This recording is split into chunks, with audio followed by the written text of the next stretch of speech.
There we go. Hi there, Mike. Just when we think we've had 3 months of experience of all of this, technology messes around with us. Anyway, it's keeping us on our toes. Welcome, everybody. We now are live, and those of you who have joined us are in the room. If you're joining us on the replay, it's great to have you watching. And this final in conversation with Graeme Codrington, final of this series. I don't know if I could call it a series, but I'm going to take a break for a few weeks after this. But today, and I've kept one of the topics that I really wanted to do the most, I've kept it till last.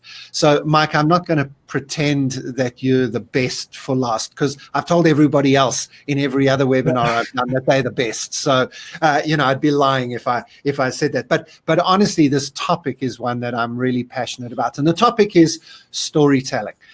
Not once upon a time stories, but the use of narrative, the use of stories in leadership development, in leadership, and in our companies and our organizations. So I'm really thrilled to be joined by Mike from StoryMiner, and I have put his link. In fact, I need to do that again because we've just rebooted this. If you want to check out what Mike is and what he does, have a look at StoryMiners.com. But Mike, why don't you go ahead and just tell us a little bit about why you are so passionate about stories and storytelling and narrative as a tool for leadership, and then we'll talk about how we apply it in COVID times. Sure. The lights went on for me when I was doing a project for IBM. I was their e-visionary back in 1998 to 2000. What a great title, hey? E-visionary. Yeah. So that was part futurist like you, and nod to you, Graeme. It was part marketing guy, part company representative, and I also ran a practice for IBM. And I got to do basically whatever I wanted to, which was like my dream job. I think I should go back to that time. It was really fun. So I remember we were sitting with a group of hotel clients, and it was my like second week on the job, and somebody found out, there's an extra guy with billable hours available. So they flew me up to New York to talk to this hotel chain. And there was only one seat left, and I was like 10 minutes late. Okay, I couldn't tell who was IBM versus who was from the hotel, but I quickly found out that more than half the room was IBM. So I sit down in this chair. It's okay to tell a story, right? It's taking a little bit. Absolutely. So I sit down in this, and it turns out I'm sitting right next to the CEO. I think his name was Jean. He spoke with a very distinct French accent, but a very nice guy.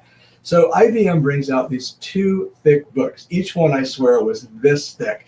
And they opened it up and they put it on the table in front of Jean. And they said, "Mr. Jean, this is the future of your hotel."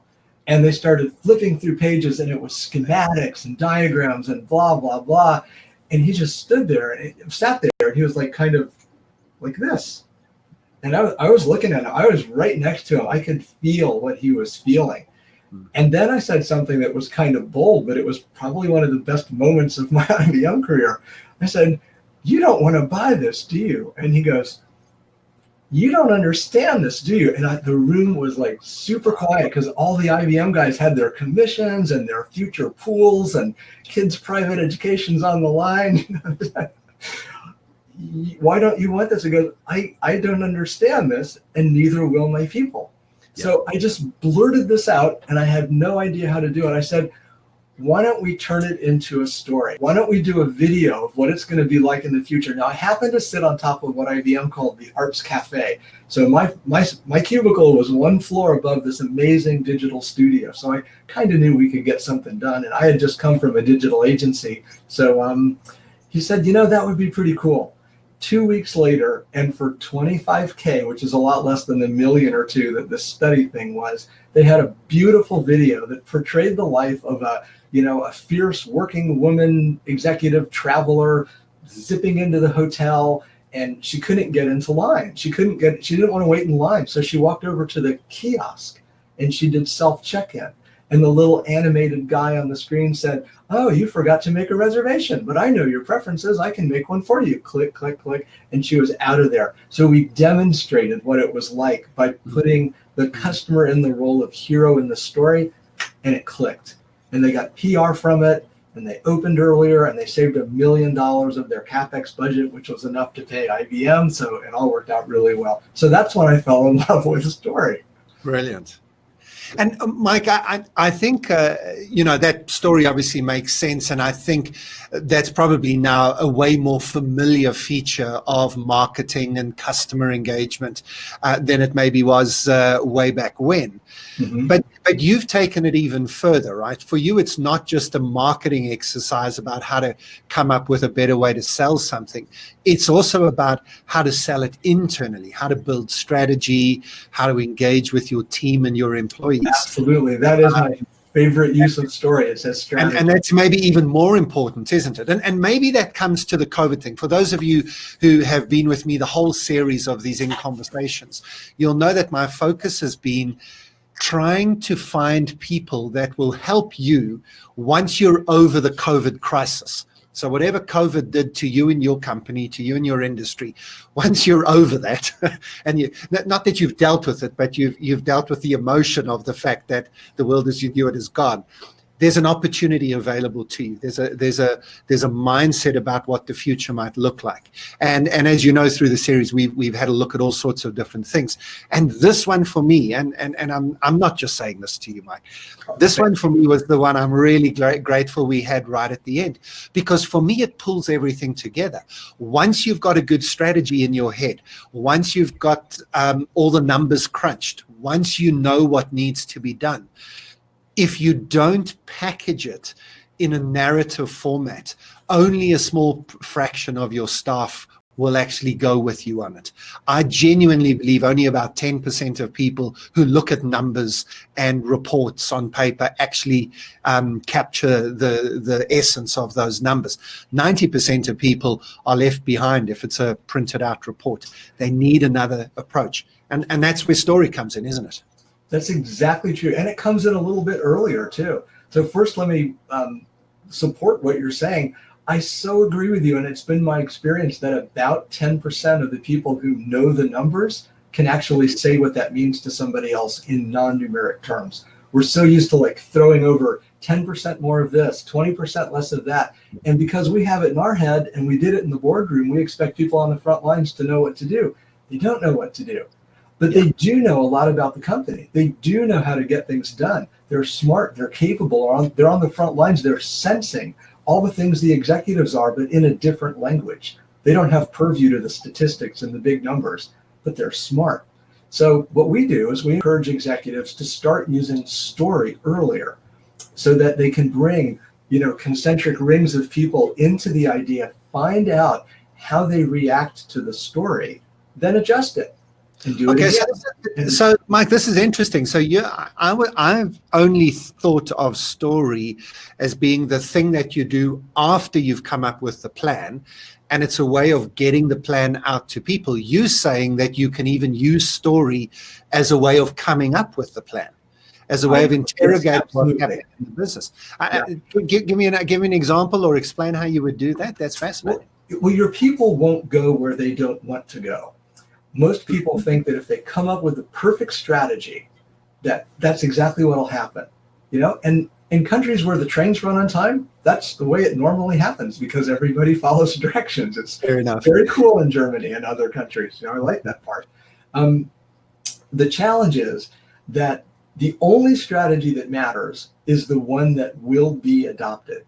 And if you don't put human factors in, you're not really sure. You're leaving a lot of risk in the equation if you don't check it out. So here's the rub for leaders. And I don't know if this will answer your question or not, but I know you'll ask me again if you need more. And I know you're listening on behalf of everyone that's here. You know your audience well. The challenge is that most executives, most of the folks doing the leadership, in my opinion, don't think hard enough. They think really hard about what they want. They think really hard about what they want the numbers to be, but they leave a lot of the design up to their folks. Now, 20 years ago, that was cool because we lived in a steady state world, but we don't now. We live in a world where most of the work is first of a kind. There is no best practice. And in fact, best practice will get you no better than third or fourth place because by the time you get to where your competition is, it's now was. And they're off doing something else. So you're perennially playing catch up. The only thing you can do is be best at what your customers want most. And because you're asking your employees to do something new, because customer buying patterns have changed, B2B or B2C, they make decisions differently. The way the world interconnects, the supply chains, everything is now jiggered or rigged differently. So people have to go out and build what's new. So you have to, as a strategy, you have to equip your teams to build what's new so that your strategic plan can work. So you've got to give them that support. So in my opinion, you use story as a prototyping tool, just like you would for software. You start with your user stories, you run your sprints, you do a review, you kind of make it better and better. But the story needs to be absolutely real. It can't be politicized like we have in the United States. They say one thing to get in office and then they do something else once they're there. That's against the rules. Can't do that. So that's how story can help. It's a prototyping tool that helps the executives get super clear on the way things need to work and on the design. And then everybody has a part, or some people that are in the front lines, the middle part, they have a say in how that's actually going to roll out. And the people who are on the front lines, whether they're customer facing or internally employee facing, those are the people who would have the best stories, right? The best insight into what's really going on. If you're going to design what you're doing from a customer inwards perspective, then it's not going to be the CEO on the top floor that's probably going to have the best perspective there, is it? That's absolutely right. And it's also heartening for the colleagues on the front line to see one of their own sharing their part of the strategy, them being the hero in the story. When you think about it, let's take a quick service restaurant. And in the United States, we have a lot of drive-thrus because we have a lot of roads and a lot of cars. It's a whole thing. But when you're changing the way things work in the drive-thru, the people who know the most are the ones serving the customers. And if they get to call the shots, they're going to buy in. And that's what it's all about. It's all about adoption and moving quickly. So you actually, instead of communicating down through the pyramid-shaped org chart, you really want to get the stories to come up from the front lines. And the cool thing is, stories are the cheapest kind of prototyping that you can do. They're way cheaper than doing software builds, doing training, putting up new buildings, creating all kinds of processes. Stories are quick, and people love them. Now, just to be fair, we could have been recording this podcast webinar 6 months ago before anybody had even heard the word COVID, because what you're saying now is not just about COVID, right? Because the industries that pretty much every industry in the world has been facing disruption, VUCA, whatever language you'd like to use, for at least 10 years, right? So, I mean, this is not something you started doing 3 months ago, right? You've been doing this a decade. No, the roots of this are in the literature, it's about 60 years old. Yeah. In practice, it's about 20 years old with me, and there are people that came before me and after me. So it's nothing new. But we've had, just as a sense of speed. Remember, there was who wrote Future Shock? Alvin Toffler. Future Shock, right? And he expected things to go really, really fast. Well, in the last 18 years, we've had, Y2K, which was not terrible, but there were terrible expectations. 9/11, the Great Recession, and now a pandemic. It's 100 degrees on the Arctic in the North Pole right now. I saw that, yeah. We're just beginning to see the pace of change accelerate. It's not going to slow down. It's not going to stay the same. It's not going to be post-virus. It's going to be with virus and with 50 other things.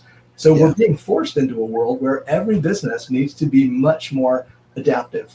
That means we need better sensors. We need better ways of decisioning. We need to call the kinds of decisions that we're going to make and make them extantly so that they're visible, transparent, and understandable. We need to use design thinking a lot more to get more people involved, because at the end of the day, the only strategy that works is the one that works for everyone. And I don't mean that as a panacea or as a political statement, but if you're a business, you're a leader, you've got to take care of your employees, your customers, your partners, your shareholders. The best decisions are the ones that rise the tide for everybody. And story is one of the fastest ways to socialize those, to earn the buy-in and adoption for the new behaviors that have to happen like this. You don't have a lot of time to wait and go through months of change. The whole organization needs to swim like a school of fish. And a story is what gives everyone their direction, their incentive, and a little bit of room to make it their own. Yeah. I mean, you're absolutely talking my language. I'm trying to help people as they think about how to get through the crisis of COVID, to not merely just think about how to survive the current crisis and how to get back to normal as soon as possible, but to really take the invitation, I think the opportunity that the COVID disruption gives them to build adaptability into their system. So to ask themselves the question, what might we want to change in our organization so that when the next disruption hits us, and the one after that, and the one after that, that we're way more ready for it than we were for COVID. So COVID shines a spotlight on your organization and gives you the ability to see whether you are adaptive or not. You've probably discovered you're not, or at least not as adaptive as you want to be. Yeah. And so don't put your organization back together the way that it was. And so the question then has to be, what are some of the tools, what are some of the techniques that you can bring into your business that might change it? And here, Mike, seeing as we're talking about stories, I mean, a good story to tell would be the story that almost every business has got in their chief financial officer's office at the moment. What on earth is your budget document worth at the moment? You spent 3 months of last year, the last quarter of last year, arguing about the budget.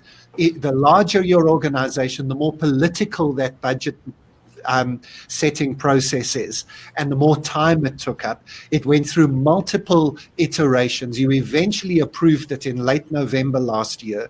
You were all set up for 2020, and now what's that worth? And the danger is that you spend the whole of 2020 trying to get back on track to the budget you had planned, rather than doing what you should have done about 7 weeks ago, which is to just shred the thing. And then, but now, and here's the point, what do you replace it with? You shred the budget you spend 3 months putting together. Do you take another 3 months to put a new budget together, or do you discover a new way of budgeting? Well, probably, great question. That for me is how do you do adaptive budgeting? And then if budgeting is just an example, how do you do adaptive sales? How do you do adaptive recruitment? How do you do adaptive IT? And now, how would you, if that's my question, let's assume I was one of your clients, I'm a CEO, I've just asked you that question. How do I do adaptive X, Y, and Z? How does story, what story is part of the answer to that question about how do we become more adaptive? All right. Can I take you pretty far off to the side for a minute? Absolutely. Take all the time you need to get to your point. Everybody go grab some tea or coffee, okay? So there's a little bit of bias based in your question. And it's not a personal comment, but I'm just using it as a teaching moment so that everybody can notice.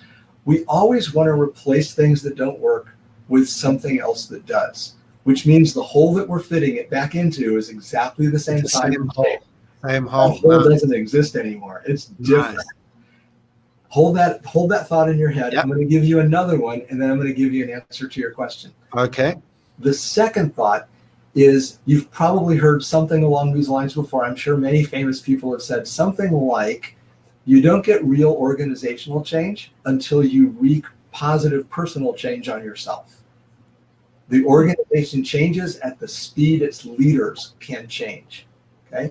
And the more they can evidence that in front of their people, the easier it is to try new things, and the more resilient the organization becomes. So believe it or not, the budget question, in my opinion, can sometimes come down to leaders need a personal epiphany. Okay, so here's something that they can do. I'll give you a few different examples, and please chime in, work with me on this. No, this is great. I'm loving it. It's like a little jazz ensemble. Okay. So when I was 16, I was an exchange student in Brazil for a year in high school, and I had such an amazing time. I learned so much about what it was like to be a human being. I already was a human being, but doing it in a different culture with different rhythms and events, and I learned that if I didn't say no very firmly 4 times, things would happen that I didn't want to have happen. There were cultural differences as well. So it's really important for you to know how to walk in somebody else's shoes. So one thing that you can do, and it's not goal-oriented, it's human, it's experience, it's understanding, it's self-change oriented, is to create some exchange programs inside your company. So send some of your best people to your clients, your best clients, and get some in return, and engineer what the learning outcomes are going to be so that you can work better together.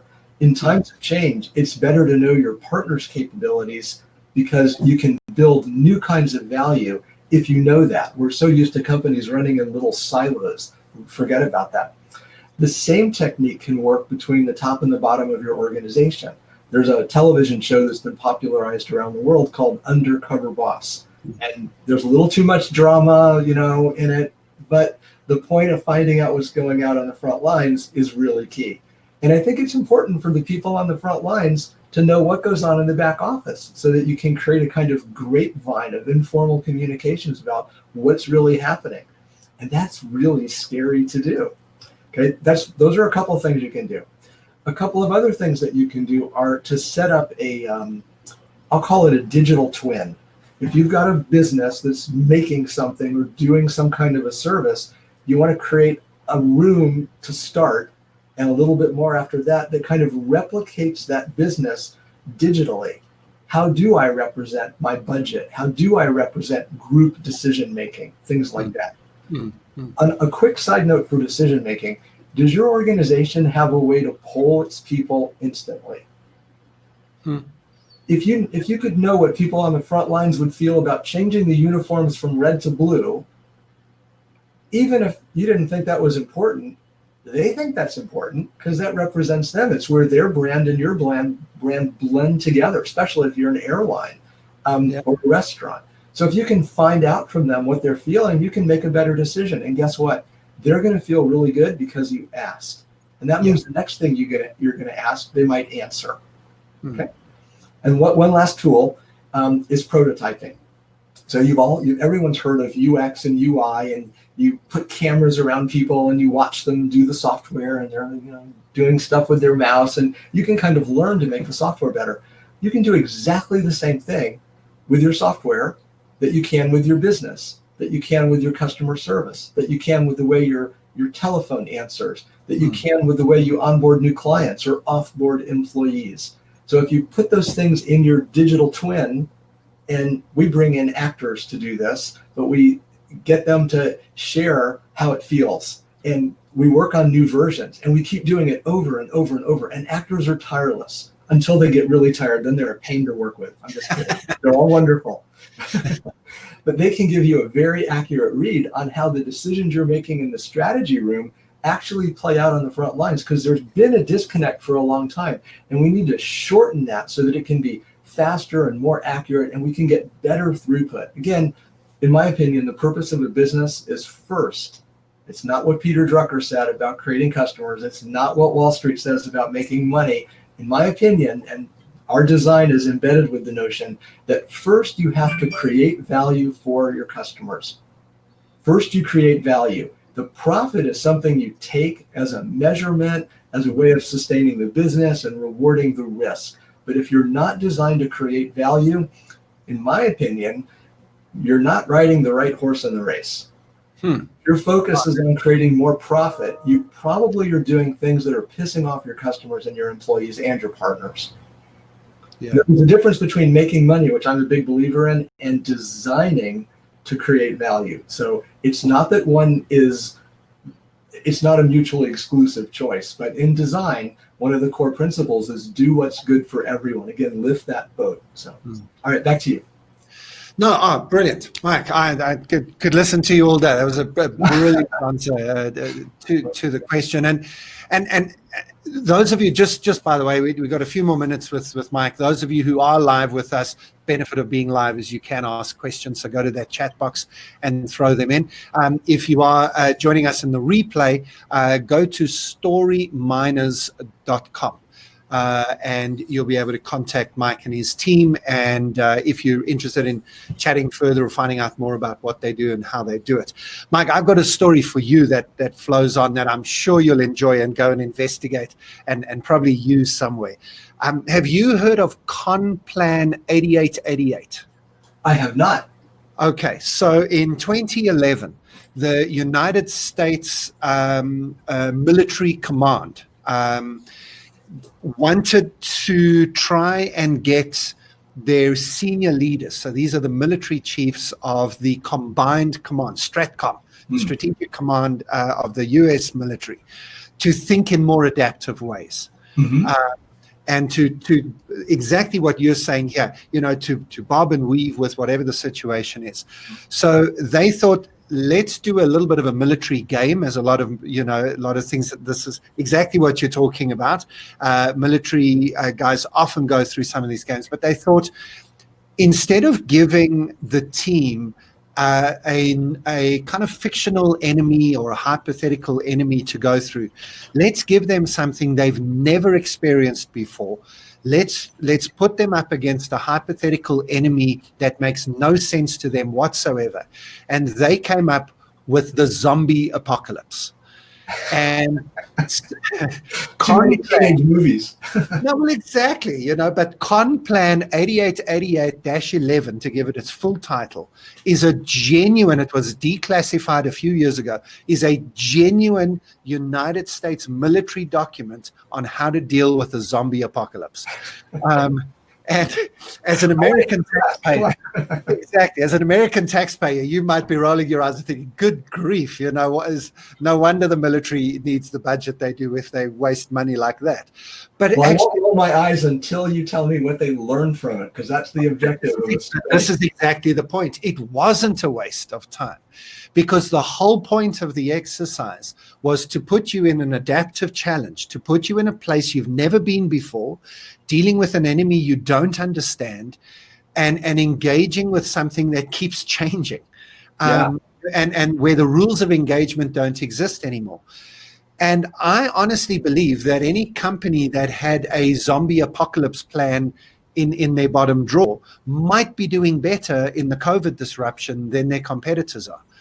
Because the COVID disruption has essentially been a zombie apocalypse. It's been something that's you can't really actually plan for. It would be crazy to plan for a global pandemic and a global quarantine. It's just too big an event to plan for. But you can prepare your organization for this level of disruption. And that's what I really hope that people do. So, I doubt, look, there's no predictions here, but if we do have a zombie apocalypse, I'm going to edit this webinar to sound like I predicted it. But the American military will be ready for it, because they have a 111-page strat plan for zombie apocalypses. That's great. So, I mean, isn't that a great story? I want to share my back with you, and then we can maybe get into some more tools and some takeaways for everyone. When I was at IBM, my primary mentor was a guy named Steve Heckel. Steve was a PhD research kind of guy. He was also in charge of IBM's central planning department until he told the folks there that central planning doesn't work. And they said, yes, it does. And he goes, no, it doesn't. And he quit. And then they brought him back to help lead the Advanced Business Institute, where he got a chance to teach systems thinking his way as applied to management. He went on to teach at the War College around the time of Army of One, which was a notion where you'd let the folks on the front lines call in the shots instead of waiting for the chain of command to go to the Pentagon or whatever, and then all the way back. And by then, the whole situation had changed. So one of the things that Stephen taught me, and he was standing on the shoulders of Russell Ackoff, he worked with David Ng, a bunch of other folks, was that you can design for adaptation. So part of the strategy of an organization, of course, is to sell more. It's to be better at social media. It's to learn faster. But part of it is also to build those like universal joints. Those little things that you use in mechanics, to change your angle. Or another example is like a building in San Francisco or any other city where there are lots of earthquakes. It's real sturdy, but as soon as the earthquake comes, it shifts and then comes back into position. So sometimes being nimble is actually stronger because you can withstand these earth-shaking kinds of events. So design for adaptation and design for adoption at the same time. In those crosshairs, that's where I think story lives, because it gives people a chance to understand a new principle. They can practice a new way of getting along, a new way of having conversations between different levels of the organization, reaching out to people that they've never talked to before, and actually getting some things done. It's not about building consensus or playing politics. It's about delivering value. So Christian Claytonson, how do you say his name? Clay Christensen. Yes. Clayton Christensen. Yeah, after the innovator's dilemma and solution, he came up with this notion of jobs to be done. It's definitely worth a look. Yeah. And as we're talking about, what can you do with story and how can you handle things going forward in this pandemic? I encourage you and some of your leadership team to start to form a few groups, real simple things. You meet once a week, 20 minutes, have lunch together, etc. But focus the topic on how you change. What is your aperture for change? What's your appetite for change? What is your con plan 8888 for change, so that you can push more decisions out to the edge of the organization? I think it's also important to take a look at your digital twin. How do you find information in your business? How do you tap into the information flow from your call center, from the sentiment of your customers, from social media, from pick slips in your warehouse? All those things that happen, all the conversations that happen, create points of insight that, if you learn how to read them, can give you the ability to anticipate what's going on. And when you know sooner what your customer wants, you can give them a great experience. And because you know what's happening, it doesn't throw you into a tizzy. You just know what to do already, so you can do it cheaper. So better experience, cheaper from anticipation. So I'm hearing two things here, Mike. And the one is you want to empower people who are on the front line, because they have the responsibility of engaging with the client, but maybe they don't have as much authority to engage with the client as they should have. So one of the things is to make sure that people on the front line feel more empowered, feel more connected to the organization, would make the same decision that the CEO herself would make if she was there. And then you're also wanting something to come in the other direction. You're wanting a different type of information to flow to senior leaders. So it's not just summaries of reports. It's actual insight. Yeah, not so much what you ask to know, but what you need to know. Sorry to talk on top of you. Yeah. But letting people in the field decide what's important and pushing that up, that itself is a really valuable signal. Yeah. But I really like that. Yeah. Behind the last things that you said, Graeme, are a couple of other thoughts. How do you get folks on the same page? How do you get the folks on the front line, as you said, to make the same decision the CEO would? Well, you need to have principles, not just values. Mission, vision, values are so talked about, but it's more of an exercise, and then people forget about it. In somebody's office, there's a big, thick book with all the workshop information. And also, honestly, Mike, most of the list of values that companies come up with, in my opinion, it's honesty, integrity, trust, pride, customer service. I mean, those are things you should have just to get out of bed as a human being, just to be allowed out your front door as a non-psychopathic human being. I like your idea. So what would the principles be then, and how would they help rather than values? Well, principles, in my opinion, are the things that help your business continue to deliver value. And if you break one of those principles, you break your organization's ability to deliver value. So, for example, one of StoryMiner's principles is that we always measure our value by how much value we create for our customers. So we always do interviews at the end and a couple years later to find out what was the effect of the work. So we actually know that, and that informs everything else that we do going forward. Another one is to not do business under any situation or circumstances with companies that by design do harm to others. So you're never going to see us working for a cigarette company, because regardless of what everybody says in the politics and the lobbying, cigarettes kill you. They're not healthy. So we will not support cigarettes or any other brand like that. So each business has things that it can't do and that it should do all the time. So we will always, we will never statements. Yeah. And those come out of discussions. They come out of interviews with clients. They come out of meetings. And it might take 6 months to do that on a large company. On the other hand, it might take hours to do it using some of the newer technologies. And it might take weeks to get that socialized and circulated. And if you use a more technologically enabled approach that we're all becoming more familiar with now with COVID and stay at home and all those kinds of things, you find that people are engaged in that kind of conversation and they feel more a part of the organization. So you're not just winning like the new design, you're getting all the way to adoption at the same time. So there are all kinds of cool new things that we can do. So principles is one. And another one is to understand how your organization is wired to serve customers. And that means you can keep your org chart if you want, but you need to create a promise map. So for service businesses in particular, we'll map out with the client what's the key promise that they make to their customers, what's their reason for being, because it's all about creating value for them. And then we go backwards and we figure out who owes what to whom inside of the organization, and specifically what are those commitments. One example of that is we were working with an electronic bill pay company that was the only profitable one in the private sector, some 10 or 12 years ago. And I just lost my train of thought. What was it? Oh, the promises. Yeah, so, the promise. Yeah, so they had an IT department, but after a lot of conversation, we turned that into the uptime department. And their commitment was 99.999% uptime. And the accounting department had to balance the books by 6 o'clock every night.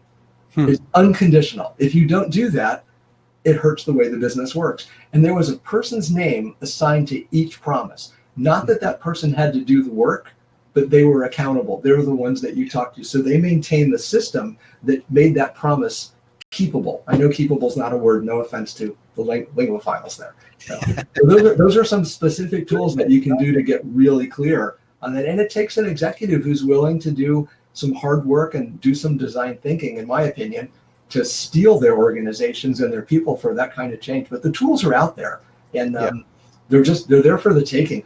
It's about not replacing one budget with another. It's about learning something new and coming up with a custom fit suit, not just buying one off the rack. That's what it is. Brilliant.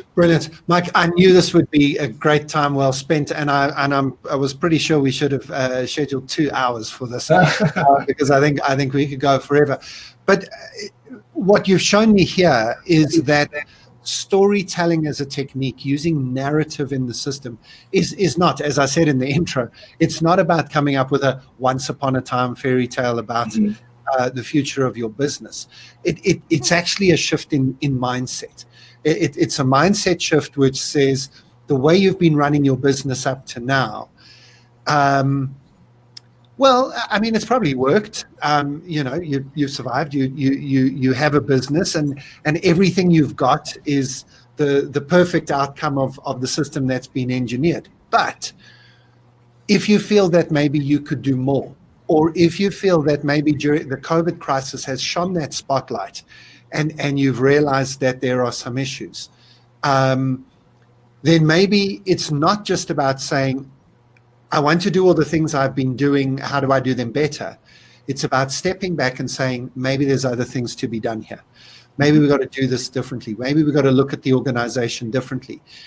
And if you've come to that realization, then using story is a way of starting to build different building blocks. Yeah. So Mike, let me hand the last word to you. We haven't had any questions coming. We've just had people saying thank you for the conversation. But let me hand the last word to you. What would you think would be one of the most important thing, or 2 or 3 things that leaders could do right now? We're in a COVID crisis, but we're starting to see there's maybe opportunities in this crisis. What would you say? What hasn't been said yet that leaders should take away from this conversation? I think a lot of good could come from leaders of organizations picking up the phone, or they're doing Zoom calls with frontline customers without a lot of vetting, without a lot of politics, without any kind of setup, and just asking them, how are you doing? What do you need? Starting off with the needs of the customers fresh. That's where the whole value creation cycle starts. And I would do the same thing with employees. And I'd like to share a couple of last thoughts too. The first one is that if you're a leader or if you work in a leadership team and you like some of the things that you've heard here, one of the things you haven't heard yet that you'll also like is that when you start leaning into story, not for storytelling, not for whitewashing, but for strategy, you're going to find that you uncover all kinds of unknown capabilities in your people faster than ever before. And that will enable you to do things along with their thinking, and their commitments to do new things will let you move more graciously and more easily than you've expected. It's not all harder going forward. Some of it gets a lot easier. But there are two things that you have to do as a leader if you want to use story. Now, we're skipping way ahead to master's class here, but these are the most important things in my opinion. The first thing is you're not the hero of the story. Neither is your brand, neither is your company, neither is your service, neither is your product or your new software release. Wait, let me guess. The customer's the hero. Yay, and the employee, absolutely. I've been listening. There you go. So never forget that. So put that little sensor in your brain, always check to make sure you're not talking about yourself or your stuff. You put the other person in the role of hero, and that forces you to wrap the story around them. And that's where leaders can answer the questions of, well, am I going to report to so-and-so? What if they don't like what I say? Do I have to show up at 10? Do I have to wear pants on my Zoom call? All these questions that come up, you get a chance to kind of give them a picture of what their whole world will be like.